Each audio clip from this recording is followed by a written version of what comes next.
മിഥുൻ, കോട്ടയത്ത് രാഷ്ട്രീയം ചിത്രം മറ്റൊന്നാണ്. അതായത് അവിടെ കേരള കോൺഗ്രസുകൾ CPM-നൊപ്പം മാറിപ്പോയ അവസ്ഥ, കോൺഗ്രസിൽ റിബലുകൾ, BJP അവിടെ സജീവമാകാനുള്ളൊരു ശ്രമം നടത്തുന്നു. അങ്ങനെ കോട്ടയത്തിൻ്റെ ആകെ ചിത്രം എന്താണ് ഈ അവസാന ലാപ്പിൽ?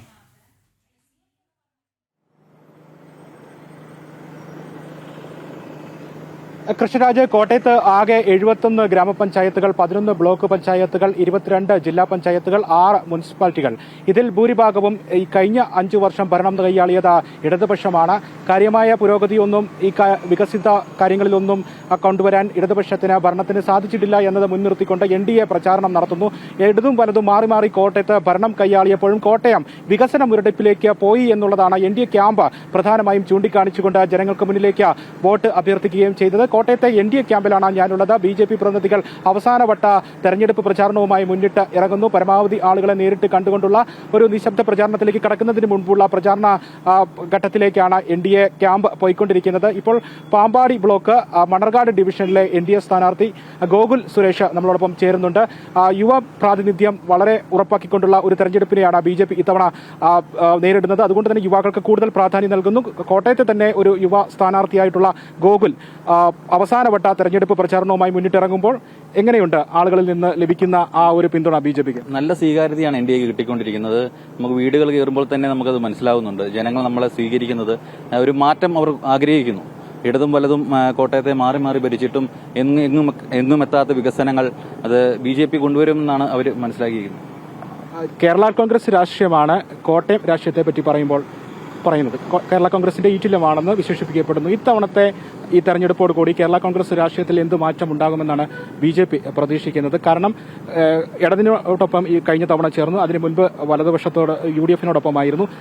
UDF-നോടും ഇടതുപക്ഷത്തോടും മാറി മാറി അവർ കൂറുമാറി നിൽക്കുന്നു എന്നതിനപ്പുറത്തേക്ക് ഈ കേരള കോൺഗ്രസിന് കോട്ടയം രാഷ്ട്രീയത്തിൽ എന്ത് പ്രസക്തി, ആ പ്രസക്തിക്ക് എന്തെങ്കിലും മാറ്റം ഉണ്ടാകുമെന്ന് BJP? കേരള കോൺഗ്രസ് കോട്ടയത്ത് അപ്രസക്തമായിക്കൊണ്ടിരിക്കുകയാണ്. ഇടതിനൊപ്പവും വലതിനൊപ്പവും മാറി മാറി നിന്നിട്ടും അവർക്ക് കോട്ടയത്ത് മാറിക്കൊണ്ടിരിക്കുകയാണ്. ഈ തെരഞ്ഞെടുപ്പ് അതിനൊരു ഉത്തരമുണ്ടാക്കി തരും എന്നാണ് പറയുന്നത്. ജനങ്ങളിൽ നിന്ന് നല്ല പിന്തുണ ലഭിക്കുന്നുണ്ട്.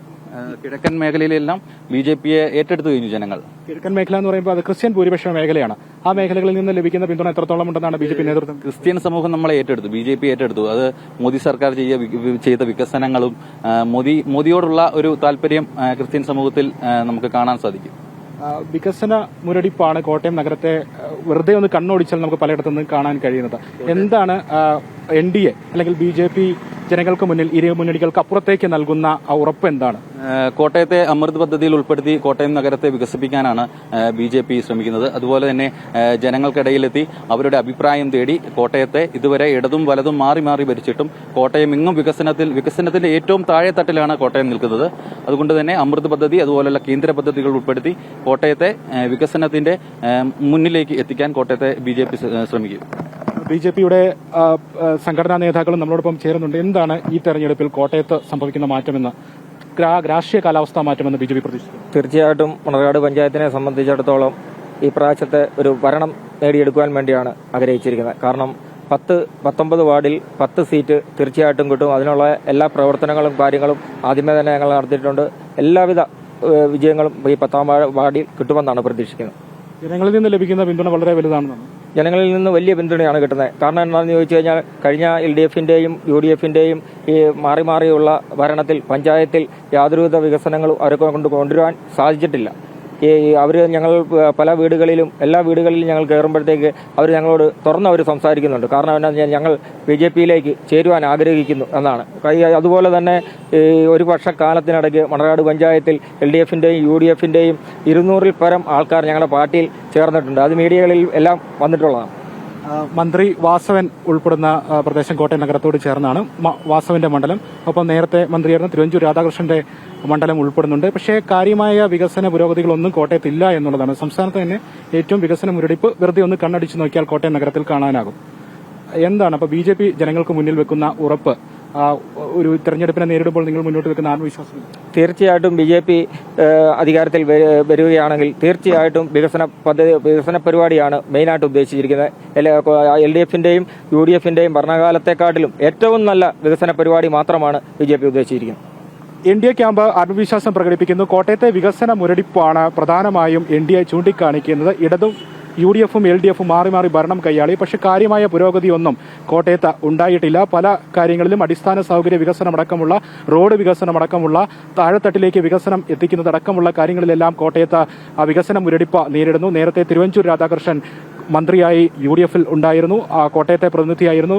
മന്ത്രി വാസവന്റെ മണ്ഡലം കോട്ടയം നഗരത്തോട് ചേർന്ന് കിടക്കുന്ന ഭാഗങ്ങളാണ്. പക്ഷേ ഈ പ്രദേശങ്ങളിലൊന്നും ഉണ്ടാകാത്ത മാറ്റം, വികസന മുരടിപ്പ്, ഈ കാര്യങ്ങളൊക്കെ പ്രധാനമായും ചൂണ്ടിക്കാണിച്ചുകൊണ്ടാണ് NDA തെരഞ്ഞെടുപ്പിനെ മുന്നിട്ടിറങ്ങുന്നത്. ഒപ്പം തന്നെ ഇടതും വലതും അധികാരം നിലനിർത്തുന്നതിന് വേണ്ടി തീവ്ര വർഗീയ കക്ഷികളുമായി കൂട്ടിച്ചേർന്നിരിക്കുന്ന ഒരു മുന്നണി സമവാക്യങ്ങളും കോട്ടയത്തെ പല മണ്ഡലങ്ങളിൽ നിന്നും കാണാനാകും. പ്രത്യേകിച്ച് ഈരാറ്റുപേട്ടയിൽ UDF ജമാഅത്ത് ഇസ്ലാമിക്കൊപ്പം കൂട്ടുചേരുന്നു.